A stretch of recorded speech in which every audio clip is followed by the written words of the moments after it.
less, because it is utterly heartbreaking a number of times, and I'm sure it applies to all of us, because I think we're all very approachable and affable people, and we're willing to offer guidance and assistance and a helping hand to those who are coming behind us. We want people to stand on our shoulders and go forward in the same way that we have stood on the shoulders of others who have gone before us. But it's absolutely heartbreaking. Every year without fail, somebody will be referred to me because they've completed their postgraduate law course and they can't get pupillage, or they can't get a legal practice court, or they can't get a training contract in a firm of solicitors.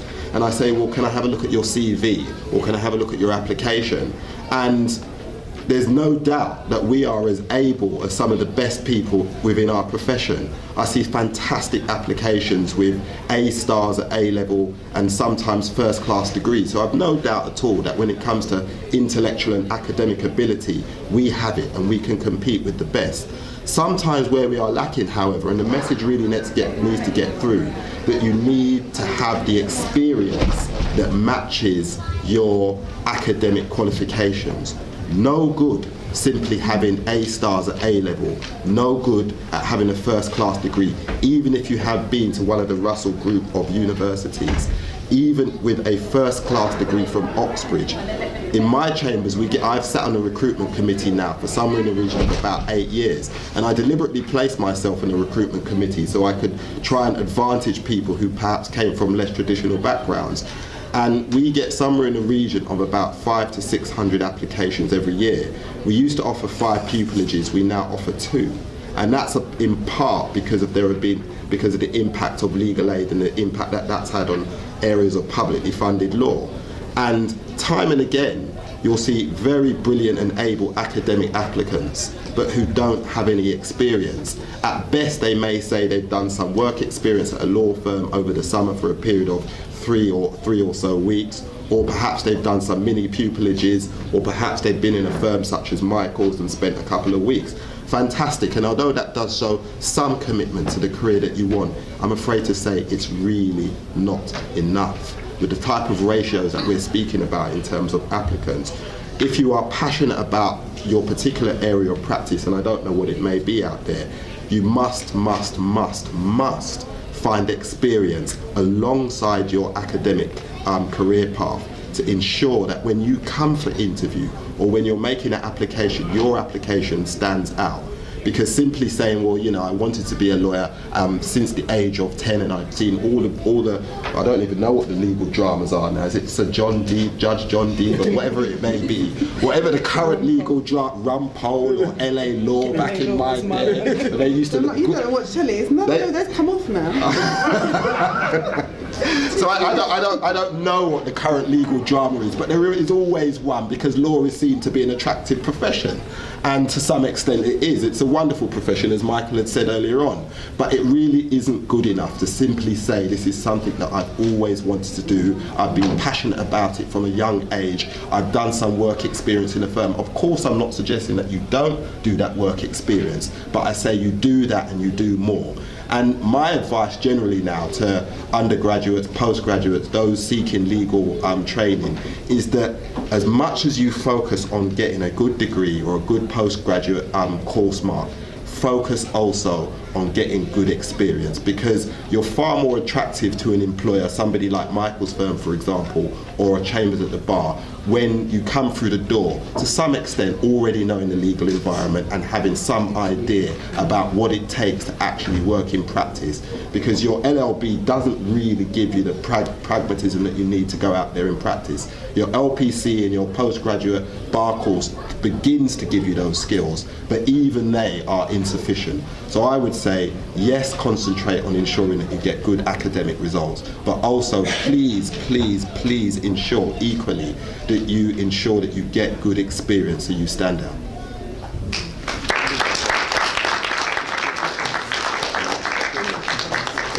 Yeah.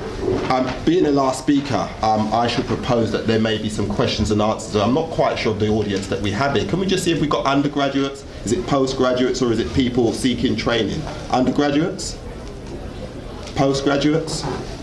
Person seeking training? or maybe people just thinking about a career in law and not sure whether that's the way they want to go. Okay, and those who are already qualified. Well, we leave the floor open to you, and obviously you're all available to ask questions, and don't feel afraid. I worked with you last year in Tooks Chambers when I done my work experience, Isaiah. Yeah, greetings, brother. How you doing? I would just like to ask for advice really. I'm taking my GCSEs now and I'm in the stage of taking my A-levels or picking which one I want to take. I'm not really sure whether I should be interested in taking law at A-level or more focusing it on at degree level. Okay. Cheryl and Michael are going to answer that. I was going to say, I actually did a law A-level, and it made my first year at university easier to bunk off, actually, because it really did give me quite a good grounding for that first year. So the concepts that we studied at first year undergrad, we'd already covered, I think, in quite some detail, perhaps more detail than I remember needing for the exam at A-level. So that was a good thing. So I would promote a law A-level. But can I also say, in relation to a career in law, you don't have to read law. I read law at university, but it's not a prerequisite. You can study and should think about studying things such as English. I wish I could have studied English at university level. I think a broad subject such as that can give you the same sort of grounding and similar skills that other degrees can give you. So don't feel as though you have to, even at this stage, begin to study. I wouldn't say that you need to study law at GCSE level. I wouldn't say it's a must that you study law at A level, though it was good for me.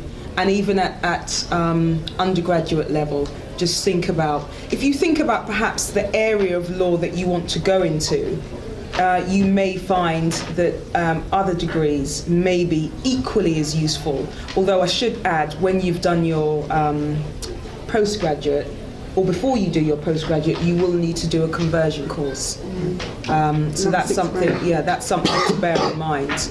But I just think that nobody should think that the be-all and end-all is studying law. It has to be law. It has to be strict law, because there are very many subjects. My personal choice would have been, if I could do 2 degrees, it would have been an English degree. Interesting, the question. Very interesting. There are really 2 perspectives to it. One about the academic path as an introduction into the law. Because one of the problems that we have in terms of sort of as black people in this country is that we're not well connected. So in a sense, an O-level or an A-level law is a good introduction into the law. It gets you some familiarity. So in that sense, it's good. But if at this stage, if I was going to embark upon my A-levels, I would do an A-level law if I'm doing 4 A-levels. From an employer's perspective and from the university's perspective, law is not one of the strong subjects. That's the bottom line. And this is when you're in a race, basically, and so you want to give yourself the best opportunity. So if I was doing it as one of 4, I would do it. If I was doing it as one of 3, my advice would be no. But as I've said, there's a contrary to this, because in some respects it's a way of people getting to understand about getting into the law and whether it's something for them. So there is this whole dichotomy we're working with.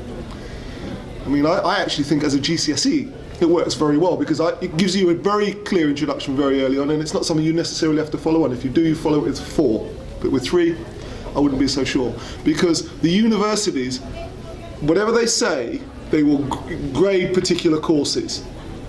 And law is not a favourite, especially when you want to go and do a law degree, because they frown upon it, because they say at A-level, well, what can they teach you at an A-level? You know, you're already going to do it as a degree, so it's almost like a wasted subject. Yeah? So, my advice is, if you're doing it as one of 4, yes, one of 3, my advice would be against it as a GCSE. As an A-level? As an A-level, sorry, as an A-level, that is. Okay. Okay, sorry. Yeah. I was going to take politics as well. Do you think that would help? Yeah, great. I did politics as well. Fantastic. Subjects do you think would be good? He said no one would come over the top. Just one moment. There was a question towards the back there, but if you just want to finish that question, Michael. There was. Facilitate. There was one other point about doing a law degree, which is a very interesting point. I can tell you now, in the city,